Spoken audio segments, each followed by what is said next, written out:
కొందరు ఎమ్మెల్యేల పనితీరుపై కొన్ని వర్గాలు పెదవి విరుస్తున్నాయి.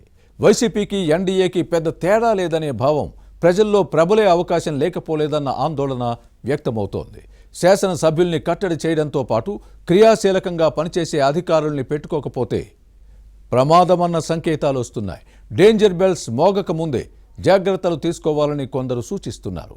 ఇలాంటి అంశాల్లో చంద్రబాబుకు సూచనలు చేస్తూ ఐఏఎస్గా రిటైర్ అయిన అధికారి మెసేజ్ ఇచ్చారని వినిపిస్తోంది. కూటమి ఎమ్మెల్యేలు, ప్రభుత్వ ఉన్నతాధికారుల తీరుపై ఆ అధికారి వ్యక్తం చేసిన ఆందోళన ఏంటి? టీడీపీ ప్రతిపక్షంలో ఉండగా వైసీపీ పాలనా విధానాలపై గళం విప్పి అప్పట్లో చంద్రబాబుకు సలహాలిచ్చిన అధికారే ఇప్పుడు కూడా లోపాలను వేలెత్తి చూపుతున్నారా? ఆయనిచ్చిన మెసేజ్ను సీరియస్గా తీసుకున్న చంద్రబాబు అన్నింటినీ సరిదిద్దాలని భావిస్తున్నారా? దీనిలో భాగంగానే విదేశీ పర్యటన నుంచి వచ్చిన తర్వాత ఆకస్మిక తనిఖీలకు ప్రణాళిక సిద్ధమవుతోందా? Was this inside story? కూటమిలోని కొందరి ఎమ్మెల్యేల తీరుతో ప్రభుత్వానికి చెడ్డ పేరు వస్తోంది. ముఖ్యమంత్రి చంద్రబాబు క్లీన్ ఇమేజ్ ఉంది. పార్లమెంట్ శీతాకాల సమావేశాల్లో ఏపీ, తెలంగాణ బీజేపీ ఎంపీలతో సమావేశమైనప్పుడు ప్రధాని నరేంద్ర మోదీ కూడా ఇదే విషయాన్ని ప్రస్తావించడాన్ని గుర్తుపెట్టుకోవాలి. కానీ ఎమ్మెల్యేల వ్యవహారంతో ప్రభుత్వ ఇమేజ్ డ్యామేజ్ అవుతుందని వినిపిస్తోంది. ఈ విషయాన్ని సీఎం చంద్రబాబు కూడా పార్టీ సమావేశాల్లో పలుమార్లు ప్రస్తావించారు. కానీ మార్పు లేదు. ఇదే అంశంపై ఐఏఎస్ రిటైర్డ్ అధికారి ముఖ్యమంత్రికి మెసేజ్ ఇవ్వడంతో తమ ప్రజా ప్రతినిధులు ఏం చేస్తున్నారో తెలుసుకోవాలన్న నిర్ణయానికి వచ్చారు చంద్రబాబు.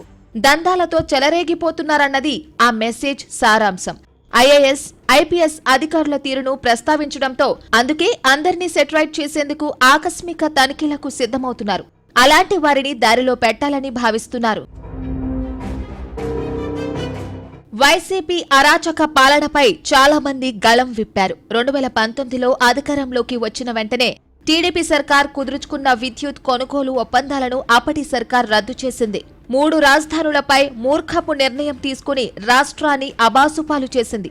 అప్పట్లో సివిల్ సర్వీస్లో కీలక హోదాల్లో పనిచేసిన రిటైర్ అయిన కొందరు అధికారులు వైసీపీ విధానాలను వ్యతిరేకించారు. హైదరాబాద్లో బాబుతో భేటీ అయి పలు అంశాలపై చర్చించిన సందర్భాలు ఉన్నాయి. అప్పట్లో చంద్రబాబుకు దగ్గరైన మాజీ అధికారులు కూటమి ప్రభుత్వం అధికారంలోకి వచ్చిన తర్వాత పాలనపరమైన అంశాల్లో సలహాలు ఇచ్చారు. అంతేకాదు, మరో అడుగు ముందుకు వేసి సీనియర్ అధికారుల్లో సమర్థులైన వారిని గుర్తించి వారికి కీలక పోస్టులు ఇవ్వాలని సూచించారు.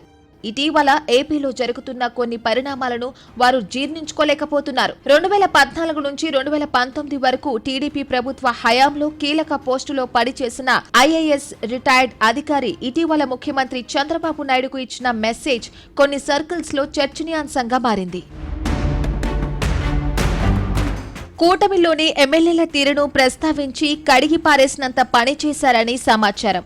ప్రభుత్వ ఇమేజ్ డ్యామేజ్ చేస్తూ అప్రతిష్ట చేస్తున్నారన్నది ఆ సందేశం సారాంశం. వైసీపీకి, కూటమికి పెద్ద తేడా లేదని భావించే ప్రమాదముందని, వెంటనే సరిచేయకపోతే డేంజర్ బెల్స్ మోగొచ్చన్న ఆందోళన వ్యక్తం చేశారని తెలిసింది. అలాంటి శాసనసభ్యులను పిలిపించి వార్నింగ్ ఇవ్వకపోతే జరిగే నష్టాన్ని ఎవరూ పూడ్చలేరని ఆ సందేశంలో ఆందోళన వెళ్లబుచ్చారని వినిపిస్తోంది. పనిలో పనిగా ప్రభుత్వ ఉన్నతాధికారుల పనితీరును ప్రస్తావించారు. చంద్రబాబుకు పరిపాలన దక్షుడని పేరుండేది. కానీ ఈసారి మాత్రం అలాంటి పేరు రాకపోవడానికి కొందరు అధికారులు క్రియాశీలకంగా లేకపోవడమే కారణమన్న విషయాన్ని ప్రస్తావించారు. అలాంటి ఐఏఎస్, ఐపీఎస్ అధికారుల తీరుతో ప్రభుత్వ ప్రతిష్ట దెబ్బతింటుందని ఆ మెసేజ్ లో ఉందని సమాచారం. ప్రభుత్వం తీసుకునే నిర్ణయాలు క్షేత్రస్థాయిలో పూర్తిగా అమలు జరగడం లేదని వివరించినట్లు తెలిసింది. ఎన్నికలకు మరో 3 ఏళ్లకు పైగా సమయం ఉండడంతో లోపాలను సరిదిద్దుకుంటే భవిష్యత్తు బాగుంటుందని ముఖ్యమంత్రికి మెసేజ్ ఇచ్చిన రిటైర్డ్ సివిల్ సర్వెంట్ సూచించినట్టు సమాచారం. సహజంగా కూటమి అన్న తర్వాత రాజకీయ విభేదాలు వస్తాయి. కానీ ఈసారి అలాంటివి లేవు. 3 పార్టీలు సమన్వయంతో ముందుకు సాగుతున్నాయి. కానీ పాలనను సరిదిద్దుకోవాలని ఆ సందేశంలో సూచించారు. చంద్రబాబు ఎప్పుడు అధికారంలో ఉన్న సమస్యలు వస్తాయి, కానీ బెస్ట్ అడ్మినిస్ట్రేషన్ ఉంటుంది. ఈసారి అందుకు విరుద్ధంగా సంక్షేమం, అభివృద్ధి సమపాలనలో జరుగుతున్న పాలన మాత్రం బలహీనంగా ఉందని ఆ మెసేజ్ లో నిర్మోహమాటంగా చెప్పేశారని వినిపిస్తోంది.